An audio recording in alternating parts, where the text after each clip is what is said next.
going to come down here. Hey, welcome, and thanks for coming to our first ever town hall Q&A here at Facebook.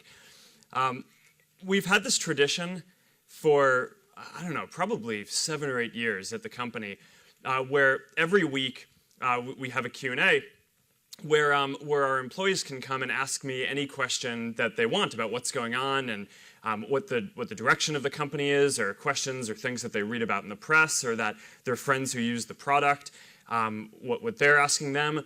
And it's been this really important tradition for us, both because we really believe in openness and communication, and that's kind of what Facebook is all about. But it's also really important for me and for running the company to be able to get feedback, right? And to be able to learn what's on people's minds, what our employees and folks who are part of our team are thinking about, and just kind of a lot of the time there are good questions that people ask that change the way that we think about what we're building and what we're here to do in the world, and that often make us go think and reevaluate how we should be approaching different problems. And I thought it would be really valuable to start doing some of these town hall Q&As with the people in our community as well. So I mean, often, when I go out and I travel somewhere, I'll sit down and I'll do a Q&A or meet some folks in a place that I go to, but because of the way that we work, I actually don't travel that often. I spend most of my time here just working on the products that we're building, and that's how I feel like we're best serving our community is, people use our products every day, and I kind of wake up every morning and try to help build the best things that we can. But within that framework of me not traveling that much, I thought it would be interesting to start having a town hall Q&A here. So I'm so grateful that so many of you came out today to come talk to us and give us feedback and ask questions. And I will try to bring kind of the same openness and transparency that we have inside our company to all of the same questions that you guys have about what we're doing and where we're going, and anything that you're wondering about as well.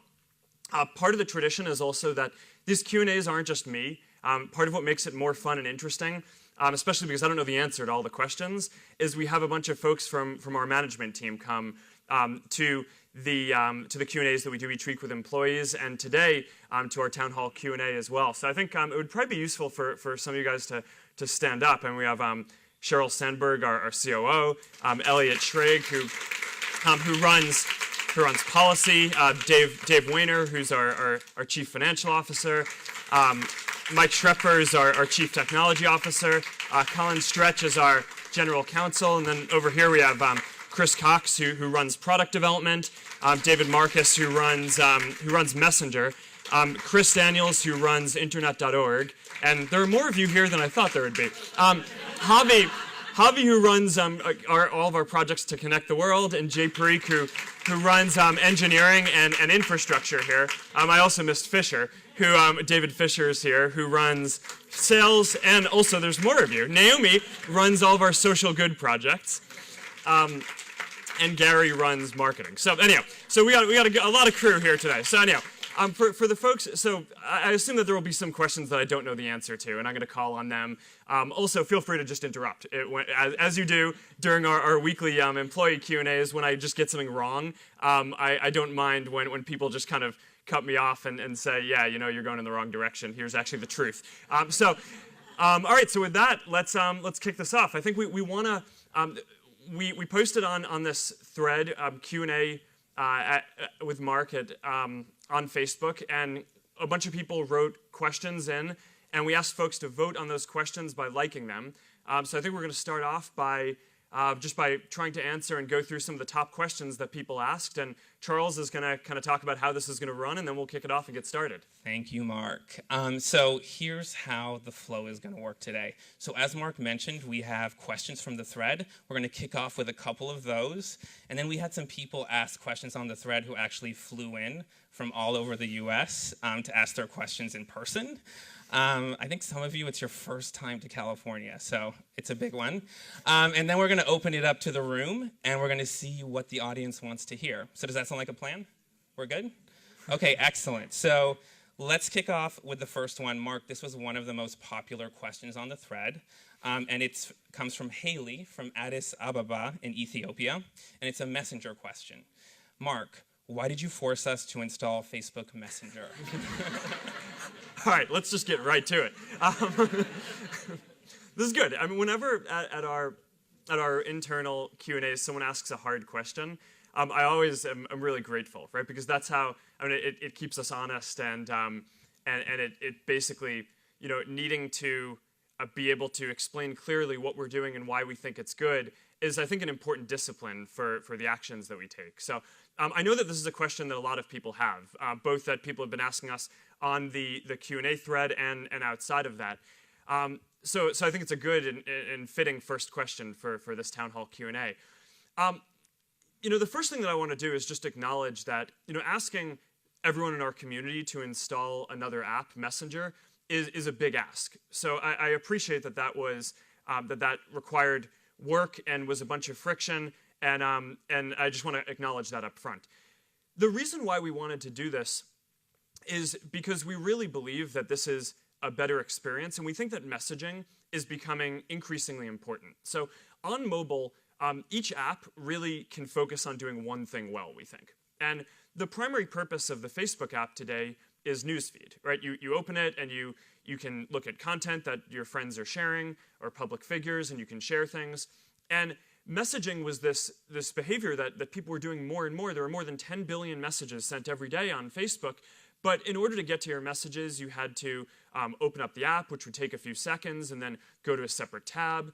And what we saw was that all of the messaging apps that people were using and that they relied on the most were kind of these dedicated, focused experiences. So whether it's the SMS app or iMessage on your phone, or something like WhatsApp, which has grown a lot in a lot of countries, there are these apps that are fast and they're just focused on messaging, because you're probably messaging people 15, 20 times a day, and having to go into an app and wait for it to load and then go through a bunch of steps to get to your messages or send a message is a lot of friction. And we felt like we couldn't deliver the best experience in doing that.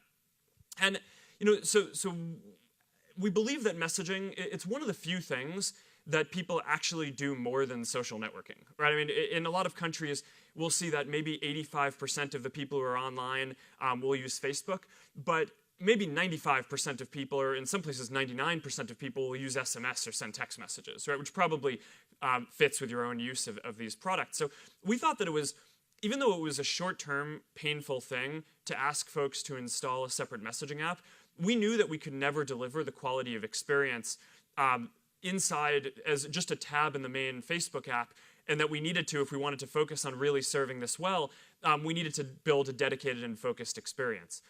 This also gets to one of the things that we struggle with, and that is one of the biggest challenges about building products at Facebook, is that we build for the whole community, right? So one question that you can ask is, all right, well, if we were going to build a different messaging experience, then why wouldn't we just kind of wait and let each person decide when they wanted to install that on their own, right? And if they wanted to just continue doing messaging in their main app, then why didn't we just allow that?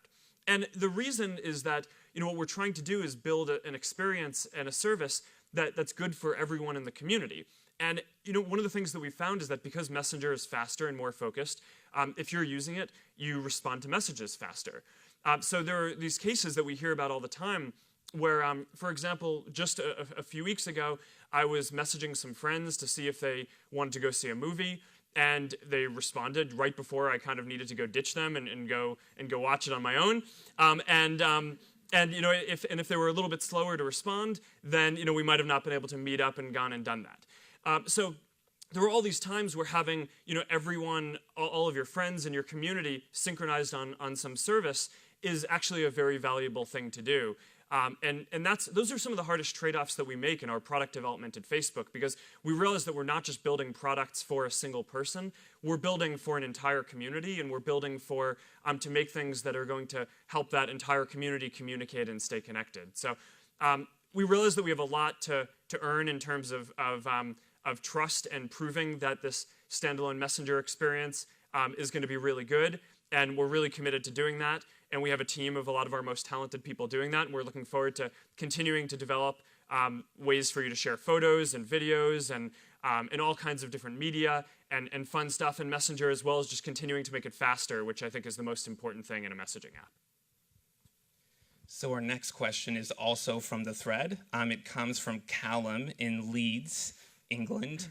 He was kind enough to send us a video, so let's check that out. As Facebook regularly innovates and releases exciting new features, I've always been curious by which features Facebook has developed but not released for whatever reason. What's your favourite feature that Facebook has developed but not released? That's a good question. So one of the things that's nice about the way that we get to develop products is we don't have to make a decision to either launch something or not. A lot of the times what we can do is have a beta test where we'll roll something out and let maybe 10,000 people try it, right? Or 100,000 people try it, or people who choose to opt into something try it, and then we can see how those folks like it and whether they prefer it to an existing experience that they already have, and if that works well, then we can continue to roll it out more broadly. So I can't think off the top of my head of something that I thought was neat that we didn't at least test and start letting people experience. But there are a lot of things that I can think of that I thought were really good that when we started rolling them out, for a number of reasons, people just didn't like them as much as we thought they would.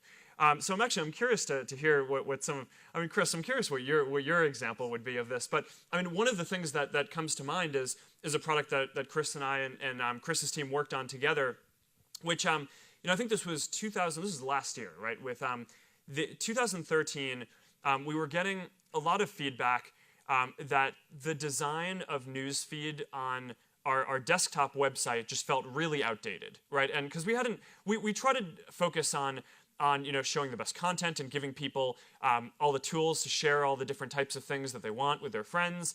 And a lot of the time we don't focus as much on the aesthetics of it. But we were starting to get feedback that we hadn't changed the design of newsfeed in our homepage in years, and it was really ugly. And people would say stuff like, "This feels like a website from 1990," and that hurt. So we had a team of some of our most talented designers go and just try to refresh it and try to make something that felt more modern and that we thought would make people happier as they were consuming the content and their friends' moments as they were going through newsfeed. And we started rolling this out, and we were really happy about it. We even did a press event to talk about how excited we were about this new design and some of the features. And it turned out that the people who used this just did not like it. And they used it less, and they were able to learn less about what was going on with their friends, and they were seeing less content. And what we realized was the issue was that we at Facebook kind of design our products. We have these big monitors, right? That and the theory is that it lets the engineers and designers here work on a lot of different windows at the same time as you're building things. But one of the things that it did was it gave us a blind spot to the computers that most people are actually using in the world, because most people are not using like a 25-inch screen when they're using Facebook. So we designed this version of newsfeed that basically was very spaced out. It had a lot of white space, so it was very aesthetically pleasing because it didn't feel very crammed together. But when most people were actually using it, the net effect of that was instead of seeing 2, maybe 3 stories on the screen when they loaded Facebook, now they saw 1.5. And it took a while to scroll through more of the stories, and it just ended up performing worse, and people didn't like it as much. So we basically ended up not rolling it out. We rolled it out to a very small number of people and then kind of ate our pride on it. And even though internally we were very proud of the work that we'd done, we decided not to roll it out further. Now, the good news and the silver lining here is that a lot of the things that we developed that we thought were innovations, we since have figured out tighter design ways to roll it out, and that's inspired some of the mobile design that we've done that now has been more effective on smaller screens.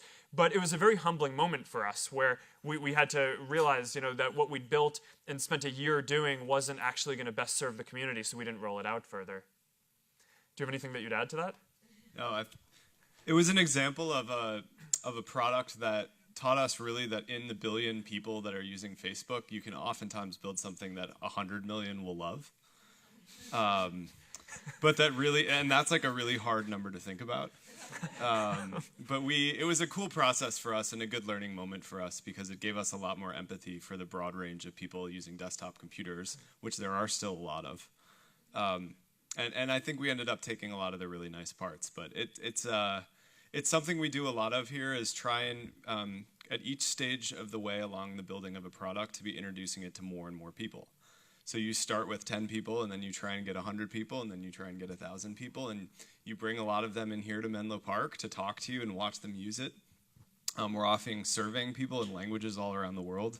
It's the kind of thing that's hard to explain to somebody who hasn't ever thought about a software company that's trying to build something in every language for every phone and every PC and every tablet, including the ones that will ship over the next 3 years that we haven't even seen yet. It's sort of like, how do you run a process that lets you kind of like do the math on building something that will work across all those?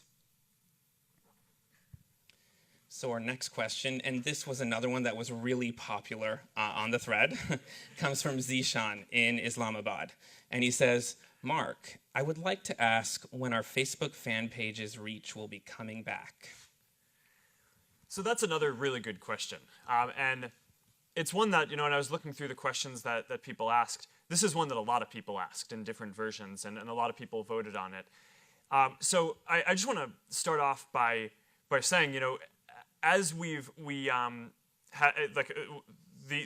as the question kind of implies, a lot of businesses that have fan pages over time, some of them are getting more distribution and they're reaching more people, and some of them are reaching less as we make different product changes. And before kind of explaining why this is, I just want to express some empathy in that we understand what it's like to be a business, especially starting from being a startup and trying to reach your customers and reach people and communicate and grow. And we care really deeply about the different changes in our product and how that affects all the businesses and people who are using fan pages. And we take it really seriously when any product change that we do will change or impact or have an impact on someone's business. So with that said, I think it's also important to kind of keep in mind that Facebook is, it's this huge service. More than 1 billion people use it. So even though there are these shifts on a day-to-day or month-to-month basis, and you'll find that your business might get more or less traffic, it's probably still like overall a very good organic and free way to reach and communicate with your customers overall. So I don't want to lose track of that. Now, in terms of what's going on here, there are two primary trends that I think are affecting the organic reach of fan pages. The first is that as time goes on, people are just sharing more things on Facebook. So each person who's consuming content in their newsfeed, they might read 100 stories from their friends and pages a day.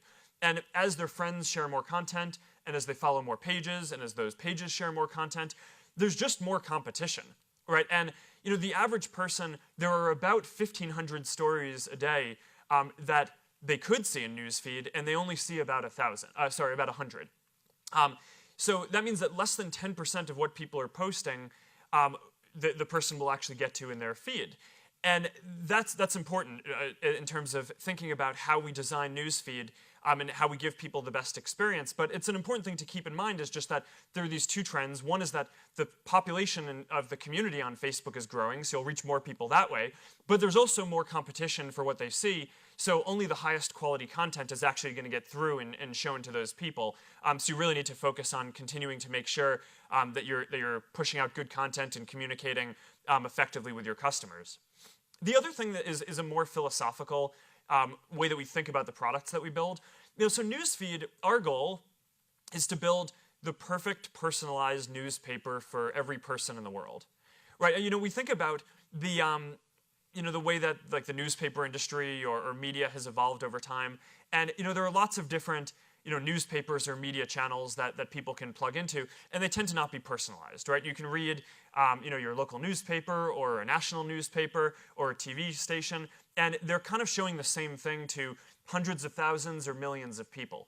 And what we're trying to do with Facebook and newsfeed in particular is personalize it and show you the stuff that's going to be the most interesting to you, whether that's global news through pages that you might be following or things that are really personal to you, right? So updates about your friends. One of one of one of my friends just this morning had a baby, right? And I learned about that the baby is healthy on newsfeed, and it made me really happy, right? And that might be relevant to me, but not relevant to a lot of other people in the world. And that's one thing that we try to deliver through newsfeed.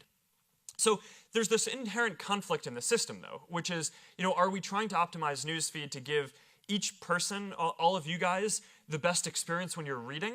Or are we trying to help businesses just reach as many people as possible?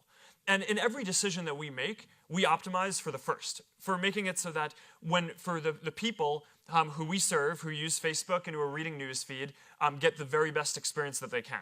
And that means that if a business is sharing content that's going to be useful for them, then we'll show that. But that means that if the business is sharing content that isn't going to be useful for them, we may not show that, because it's probably more important that they learn about their friend who had a baby and their baby is healthy. So that's an important guiding principle for how we think about this stuff.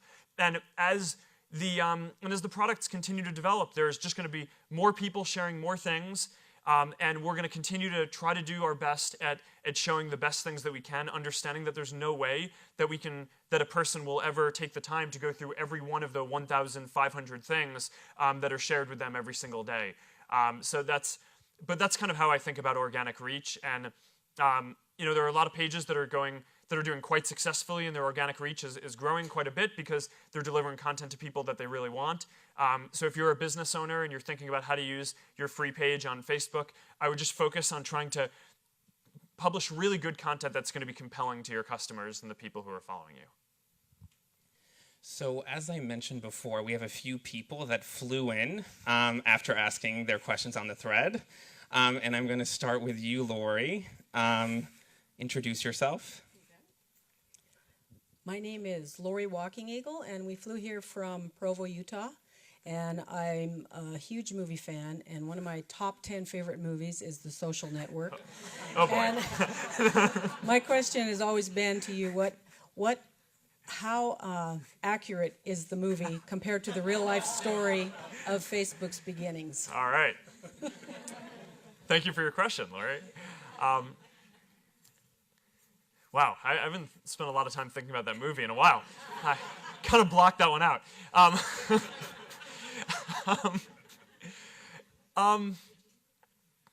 It was a very interesting experience to watch a movie that was supposedly about my life. Yeah, supposedly. I think the reality is that writing code and building a product and then building a company actually is not a glamorous enough thing to make a movie about.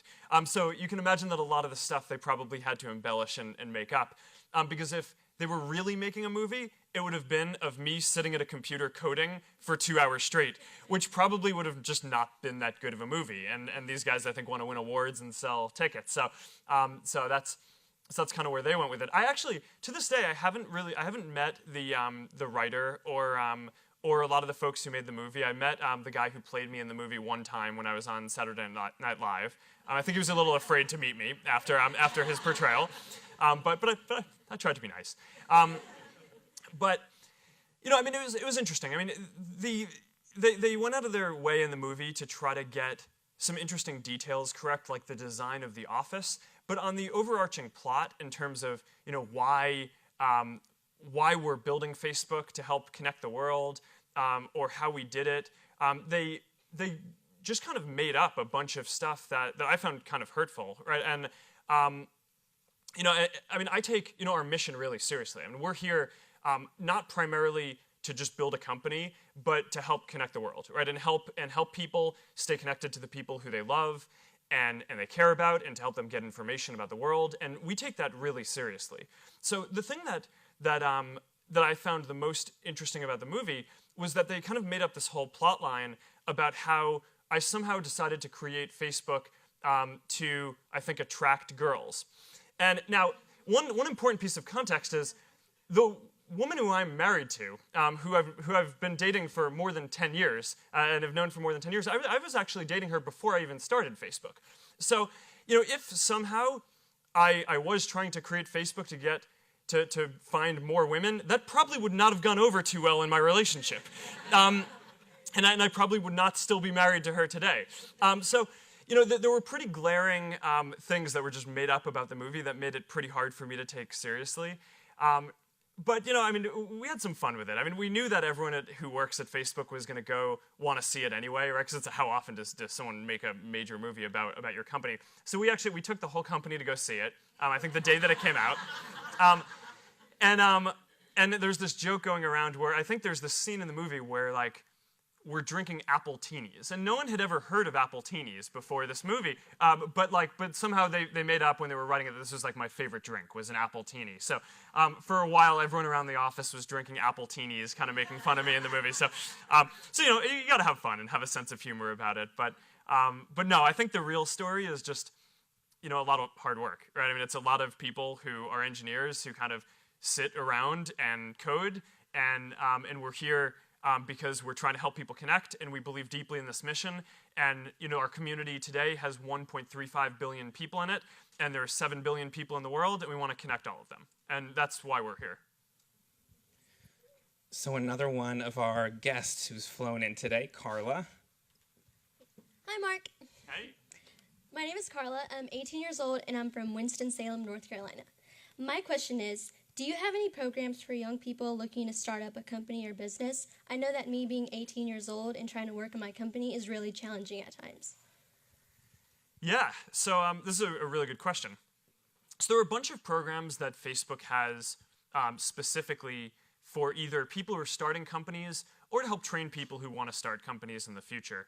The first is, we have this development platform. So a lot of the apps that get built in the world, on iOS and Android and mobile phones, the majority of the top apps plug into Facebook and use tools that Facebook has because you want to make login easy, or you want to make it so that a person can bring their friends to your app experience. And there are a bunch of tools that normally businesses would have to pay for to use. And we actually give new companies that are getting started $40,000 worth of tools for free. So it's called the FB Start program, and we can send you information about that if you're interested. So, one of the other questions before touched on some of the other tools that we have. A lot of businesses now use Facebook pages for free or to advertise if they want to kind of amplify their reach. There are more than 30 million businesses in the world that use Facebook pages. It's really easy. You can just go and set up a page.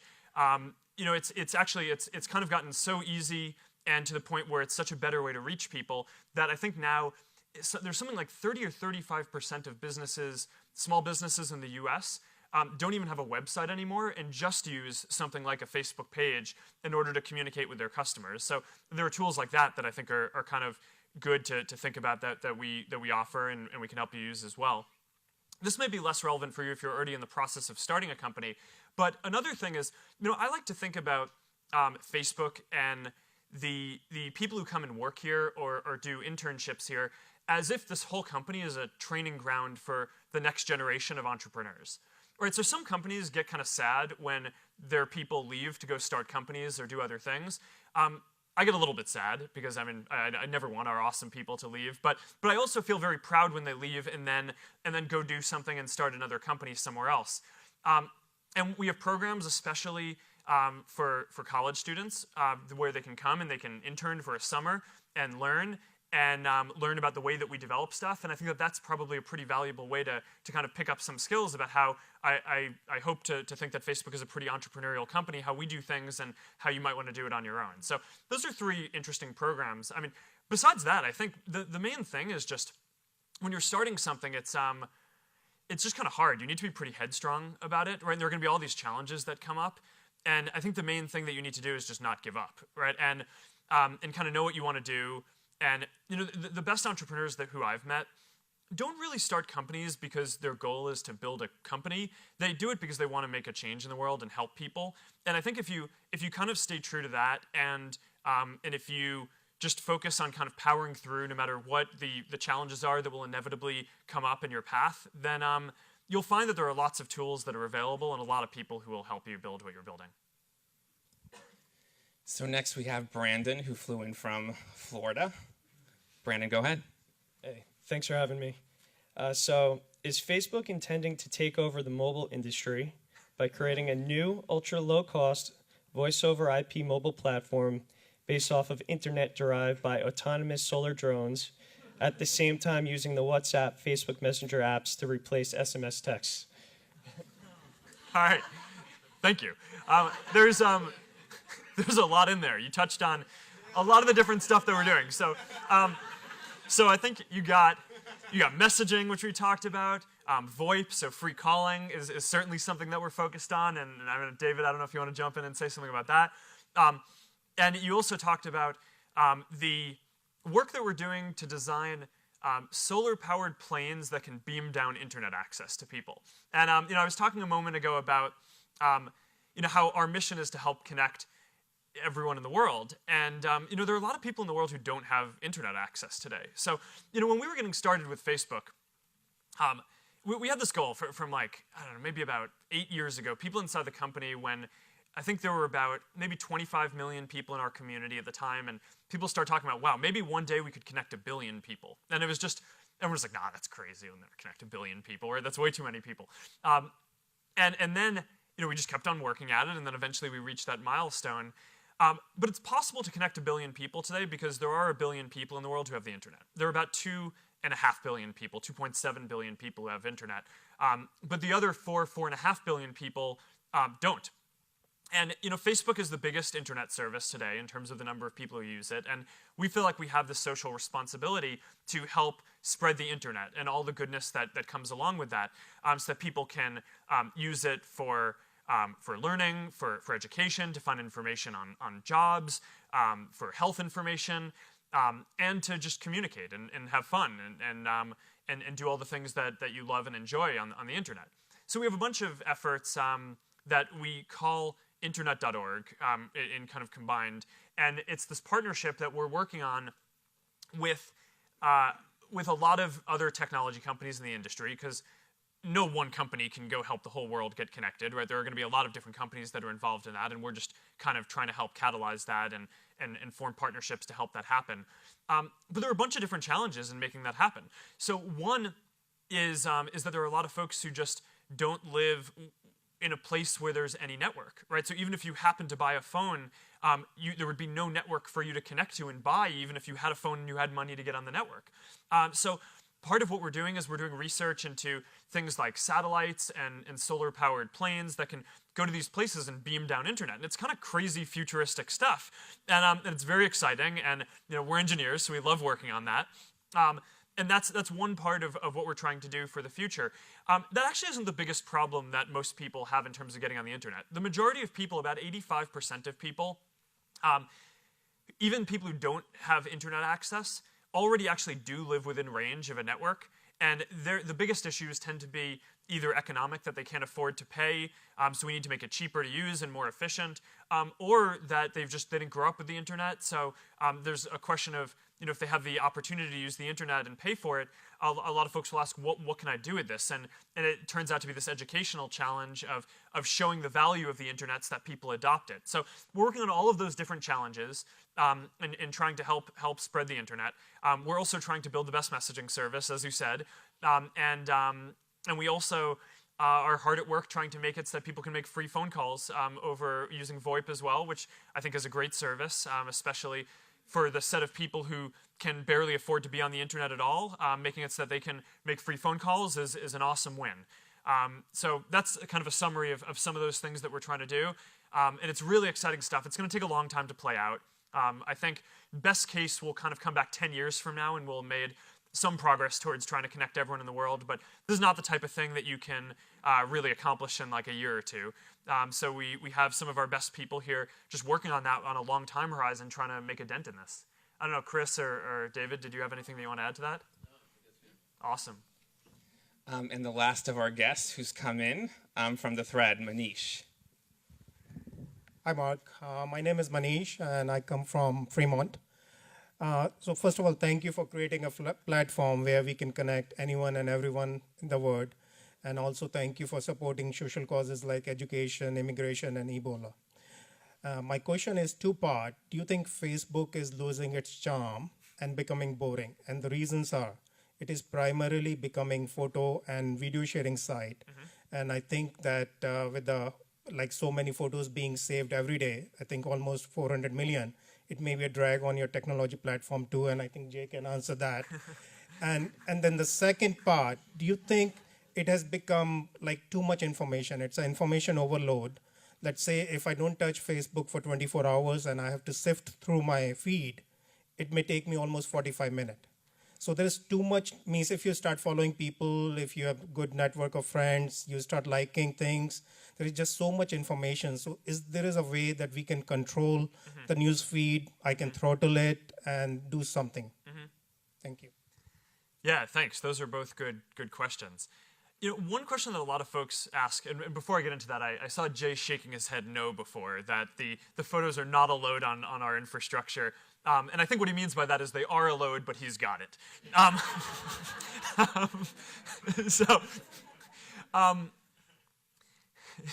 And I mean, there's a lot of kind of cool stuff that Jay's team works on in terms of designing and operating these data centers all over the world that serve Facebook in all its forms.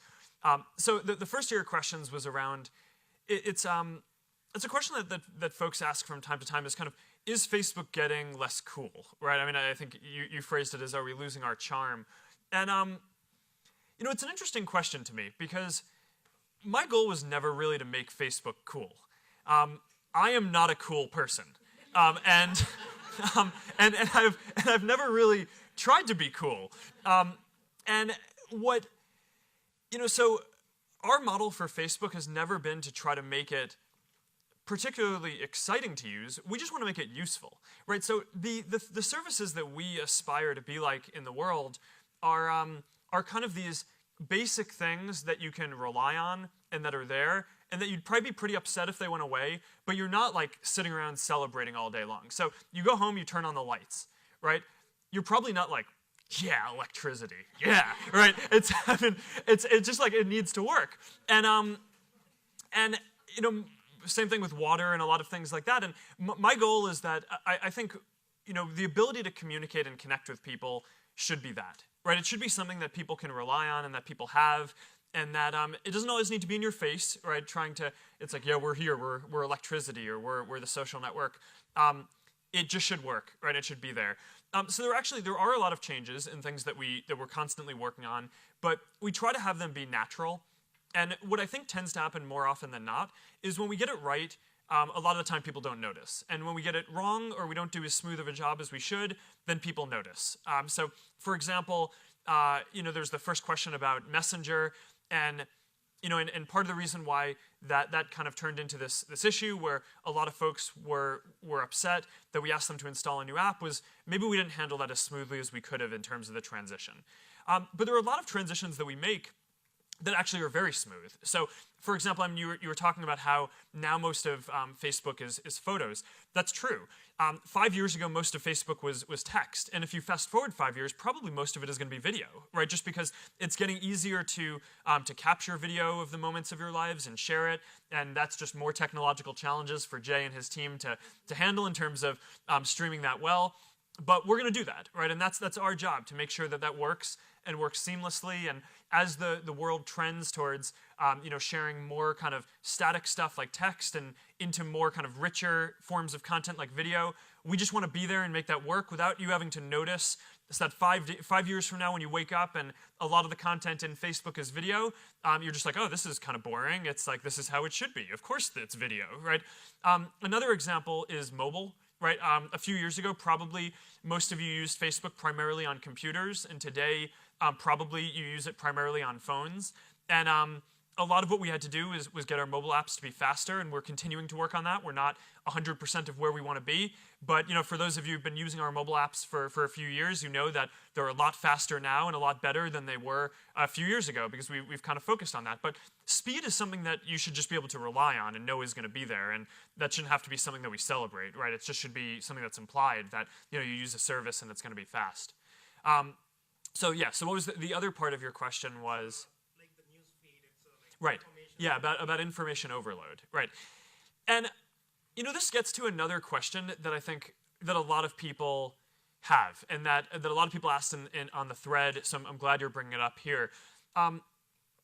one of the biggest questions that we often get is around the ranking of newsfeed, and some folks ask, why can't we just have everything be chronological in newsfeed and just kind of keep most recent, or have different orders.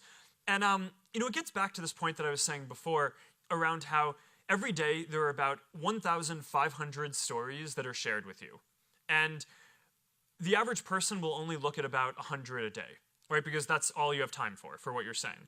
So what we want to do is make sure that instead of just cutting it so that you only see, a random 8% or 10% of the stories, and, maybe you miss the story about your friend who just had a baby and their baby is healthy, we want to make it so that you always see the most important stuff, right? And that's a lot of what we do on our newsfeed team, is try to find signals to see what kind of content people are interested in on a person-by-person basis, learn from how you use the product. So if you tend to read news and not want to look at pictures, then we should try to be showing you more news. That's what the perfect personalized newspaper for you would be.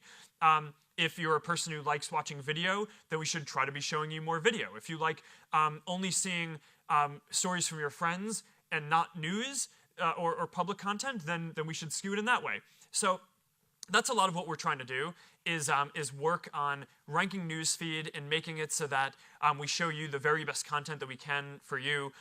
Part of what we need to do is also give more controls that people can, in addition to just kind of adapting to how you use the products, that you can explicitly tune your newsfeed and say, I want more of this, or I want more of this, and that's something that I think we're going to work on and do more of, hopefully over the next year, because it's something that we've heard very loud and clear from a lot of people in our community that it's very important to you. Do you have anything that you want to add to that? Cool. Please do. But let me give you 1 second. Okay. Other thing what can be done on the top, if the tabs are created, like all, the news, friends and family, and the celebrities like you and Prime Minister or somebody, so their feed. So that way means I don't have to go through the whole feed. I can just click on that tab and it filtered and only shows the relevant content that I'm interested in. Yeah. And we actually have something like that. We haven't made it as easy as we need to create these kind of filters. But if you look on desktop, you have there's most recent, so you can go and you can filter things that way. You can create friend lists and different sets of content that you can look at in different ways there. And you can always just go to the different tabs and look at whatever you want to that way. But this is an area where I think we need to do a lot more of over time. So and we will do that over the next coming years. Yeah. So we're going to open the room up to questions. So while you guys are thinking of your questions, we have another one from the thread, Mark. It's getting a lot of interest. Right. Are you ready for this? It's from Serenio, Italy, from Antonio. Mark, why do you wear the same shirt every day? Follow up, is it the same shirt? Is there one? Like, how does this all go down every day? Now, you'll be happy to know that there are multiple of the same shirt. Cheryl tells the story that when she joined the company, you should probably just tell the story because it's a pretty funny story. You got a mic. Sorry, yeah, it was. I joined the company almost 7 years ago, and I thought one of the major things I contributed is I went around telling people, Mark actually has more than one of that T-shirt, which people found very reassuring. We just kind of give each other crap all the time. It's part of having a good work environment, I think.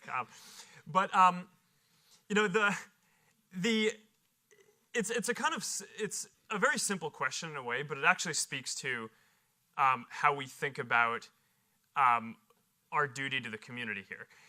I really want to clear my life to make it so that I have to make as few decisions as possible about anything except how to best serve this community. And there's actually a bunch of psychology theory that even making small decisions around what you wear or what you eat for breakfast or things like that, they kind of make you tired and consume your energy. And my view is, I'm in this really lucky position where I get to wake up every day and help serve more than 1 billion people, right? And I feel like I'm not doing my job if I spend any of my energy on things that are silly or frivolous about my life, so that way I can dedicate all of my energy towards just building the best products and services and helping us reach our goal and achieve this mission of helping to connect everyone in the world and giving them the ability to stay connected with the people that they love and care about. So that's what I care about. So even though it kind of sounds silly to, all right, that's my reason for wearing a gray t-shirt every day, it also is true. And I think that there are a number of other people throughout history who've kind of had the same approach. I think Steve Jobs did. I think our president, Obama, I don't think chooses what he wears every day, kind of for the same psychological reason. And but in our case, it's just I really want to make sure that all of my energy can go towards serving this community. Great, so let's open it up to the room. I think we have a question here already. Come on over, if you can. Hi, my name is Jonathan Sosa. I'm an electrical engineering student at San Jose State University. And from a student's perspective, I hear you work hard a lot. Everyone that I talk to, every thread I read, you're the guy who he knows how to keep things in order and keep it organized, and he works, and it's awesome. It's really inspiring for students like us. And I just wanted to know, how do you keep that passion running for Facebook? Yeah, no, it's a good question. I mean, I think it kind of starts with doing something that you think is really important, right? People, I think, build companies for a lot of different reasons, but for me, I actually never really wanted to build a company.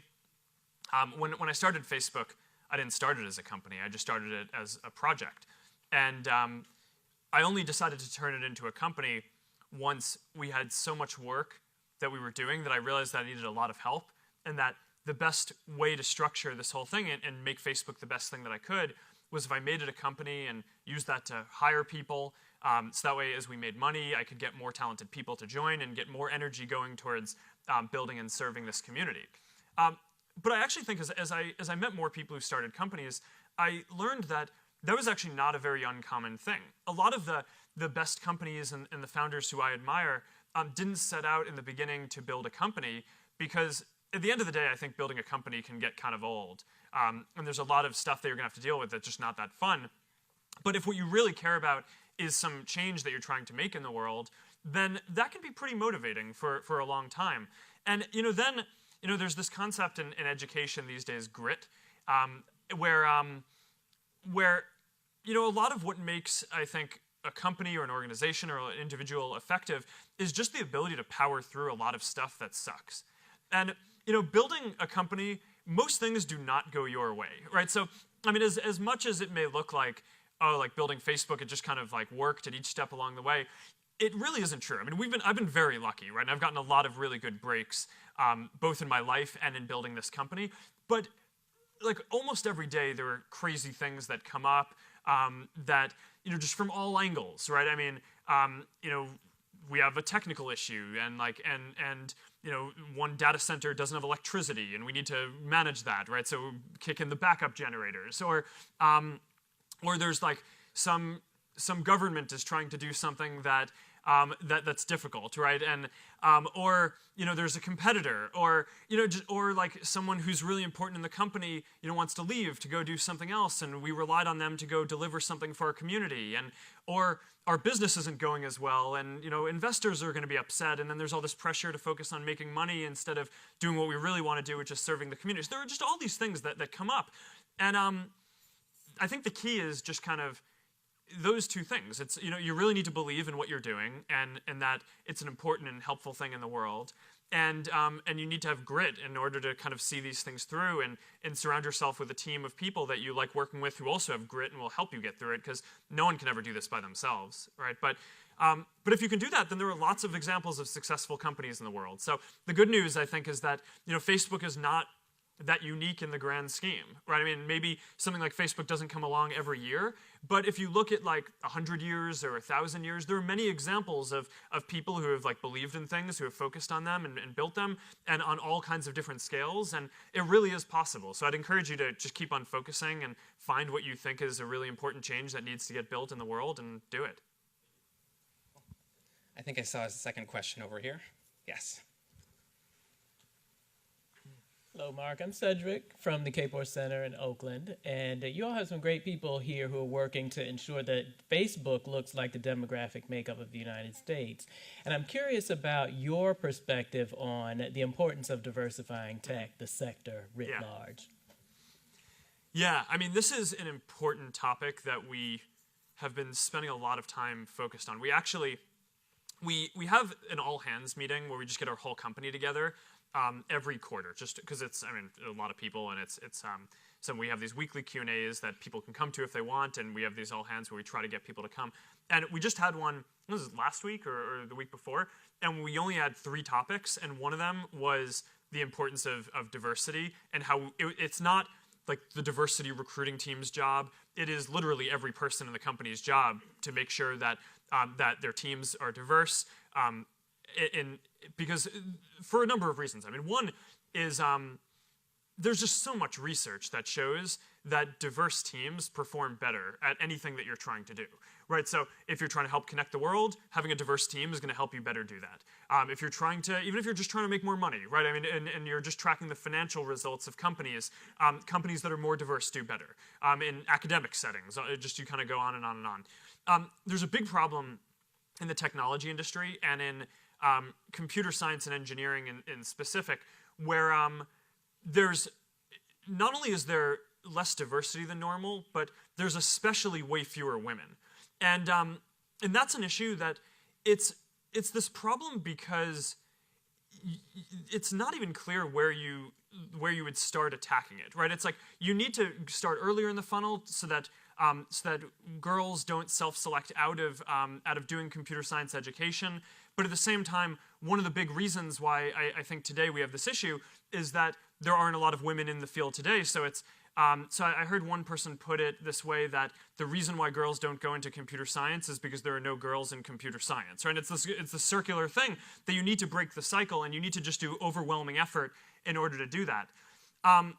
So it's something that I believe is really important. I think we will only really achieve our mission and succeed in the way that we want to if we're successful at doing this. We have specific teams at Facebook that are focused on this, but I also think I'd be remiss to not call out Cheryl on this one, who has written a whole book, which is an awesome book, and I encourage all of you to read. It definitely changed a lot of my perspectives on this in terms of what some of the challenges are facing minorities and women in the workforce. So I think you should probably come up and comment on some of the stuff that both we and the industry should do overall on this. Well, I think we have some of the girls who code here, right? All right, you guys, stand up. Stand up. So,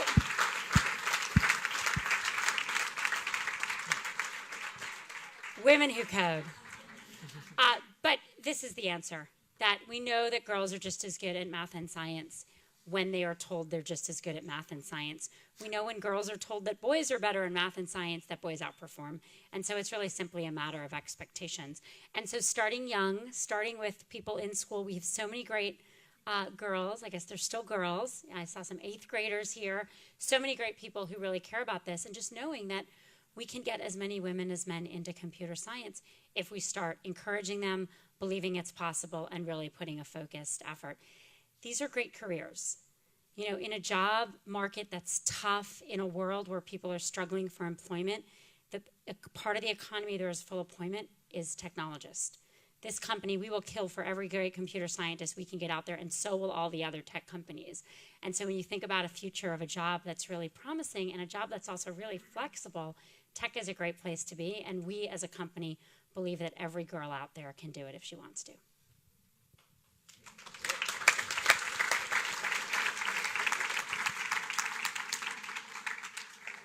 So Mark, I want to throw in one more question from the thread because it's very timely, and it comes from Janine in New York City.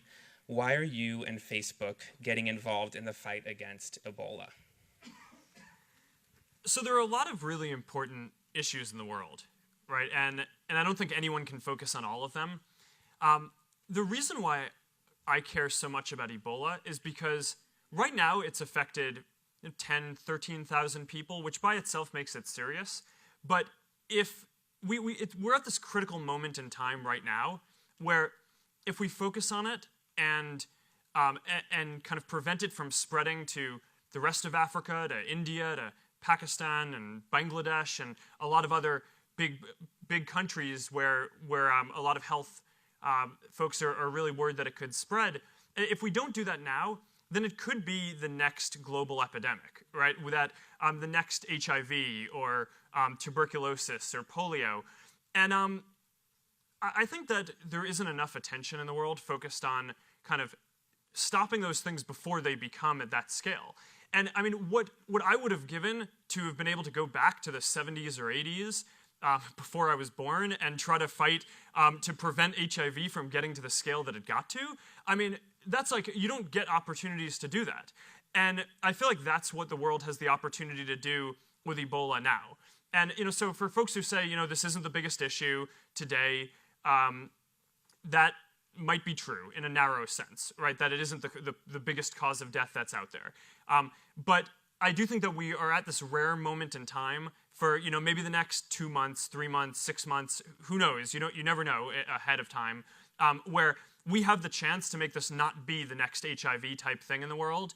And I just think that's worth a lot of folks rallying around it and focusing to make sure that it doesn't do that. Because if it does, it'll really hurt and affect tens of millions, if not hundreds of millions of people's lives. So we have an opportunity to kind of get this now before it becomes that, and I think we need to. So we have about 5 minutes left, so we have time for one more. Wait, here? Go ahead. Hi, Mike. My name is Tara, and I run the world's largest competition teaching girls how to program mobile apps and launch their startups. There's a lot of research that says employee skill-based volunteering directly affects corporate financial performance. So I was curious, do you have any thoughts on like a commitment that engages Facebook, kind of like the STEM expertise, and put it into the community on a larger scale? So I didn't understand. What's the data that... So there's direct data that says when companies engage employees in skill-based volunteering, where they're teaching what they do best, it actually directly affects the financial performance. Interesting. I haven't actually seen that, so I'm curious to look more at that. But yeah, I mean, we have a number of programs where we encourage engineers and folks here not only to engage with the community largely kind of geographically around our offices, but we have these intern programs and short-term programs where people come in and we train folks. So we definitely believe a lot in kind of continuing education and continued development of skills for folks, both internal here and kind of continuing to rejuvenate that by having the people at our company interact with people outside who might have different perspectives than we have internally. I don't know, I mean, Lori, if there's anything specific that you think that we should add on this, or Cheryl or anyone. I think a lot of people here really believe that what we do every day is benefiting the community because we put out a product that is free for people to use and they can connect. So there are a lot of people here who will work with nonprofits to help them use Facebook.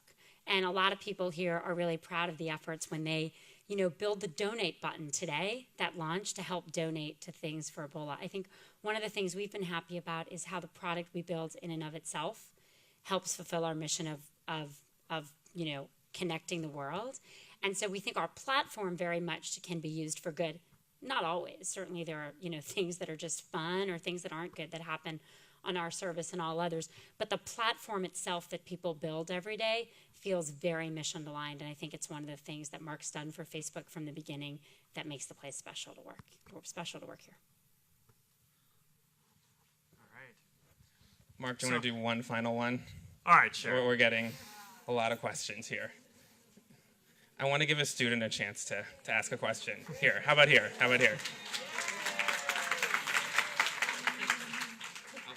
Okay.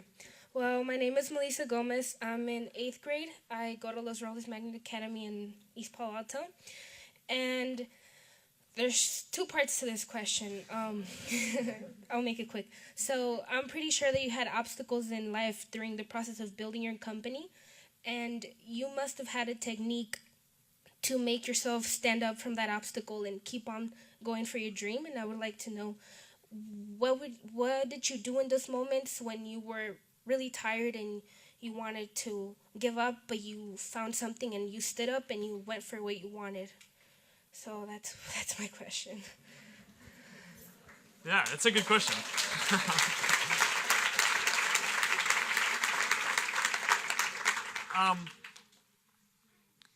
Yeah, so my path here has been interesting because when I was getting started, I didn't want to build a company and I didn't know anything about building companies.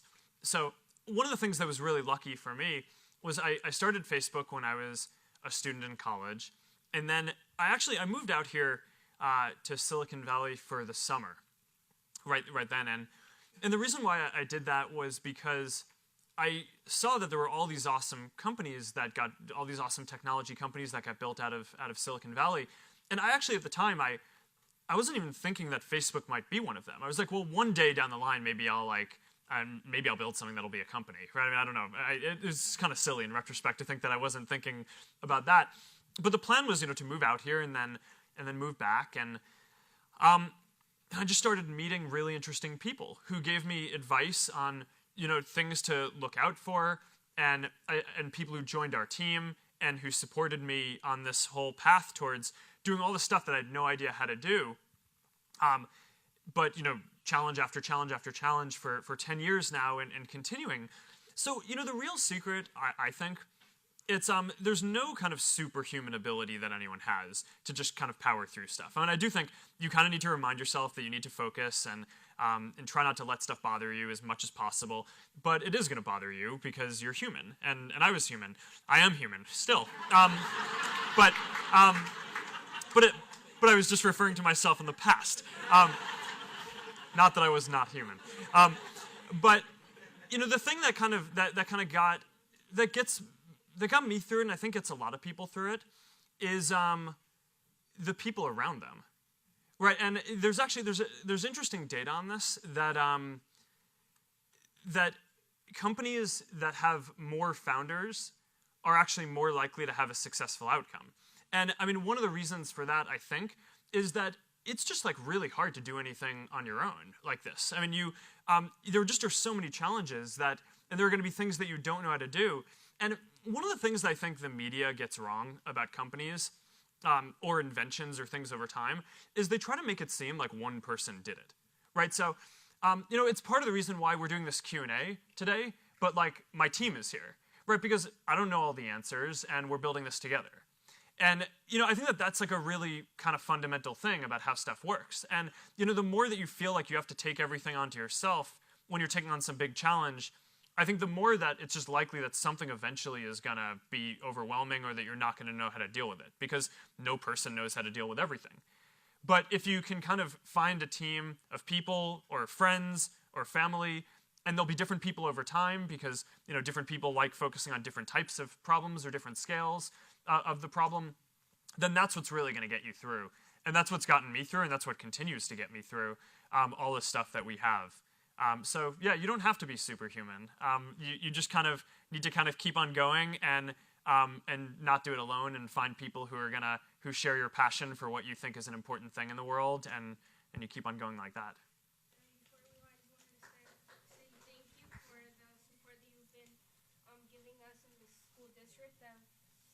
I've seen that you've been really putting a lot of your work in us as students, and I wanted to thank you for that, and I really admire you as a person, and I just wanted to thank you for that. Thank you.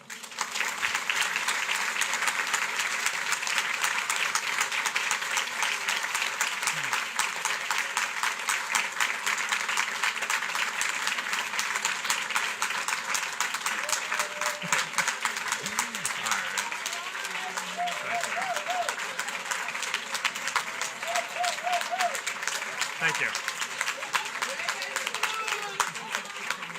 Yeah, we will. Should we do it right now? Well, I'm gonna wrap up.